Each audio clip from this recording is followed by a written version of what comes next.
Bonjour. Notre métier, on est là pour essayer de faire comprendre à l'ensemble des patients, quel que soit leur niveau socio-éducatif, on est là pour leur faire comprendre toutes les subtilités de la génétique, que ce soit le mode de transmission, que ce soit la particularité d'une analyse, que ce soit la particularité d'un résultat qui peut être attendu ou pas. Le patient, au décours de la consultation, doit prendre une décision qui doit être libre et éclairée.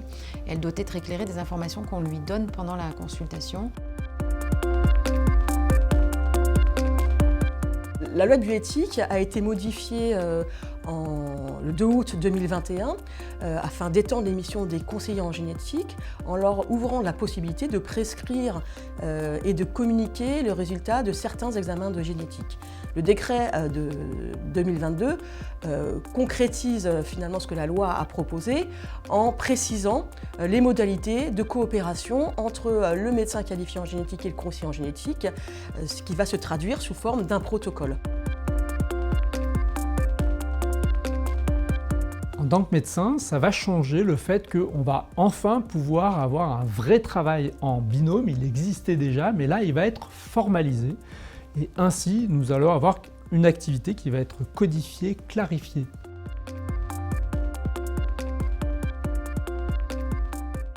L'Agence de la biomédecine a été sollicitée par la Direction générale de l'offre de soins pour sa connaissance du terrain, pour les groupes de travail qu'elle mène dans le cadre de la génétique, et a pu faire le lien finalement entre la pratique de terrain et la réglementation, apporter un côté assez pragmatique sur la mise en œuvre de ce dispositif.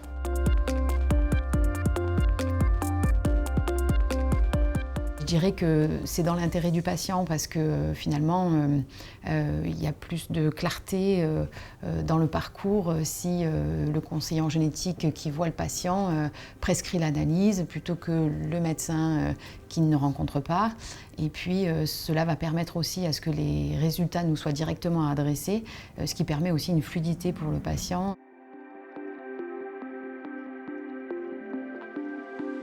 Clairement, si je vois une personne qui a déjà un diagnostic et qu'on a besoin de faire une information pour les autres personnes de la famille, c'est la personne conseillère en génétique ou conseiller en génétique qui va se charger de faire cette information aux autres membres de la famille et donc de les recevoir, de prescrire l'examen génétique et de rendre l'examen génétique par la suite.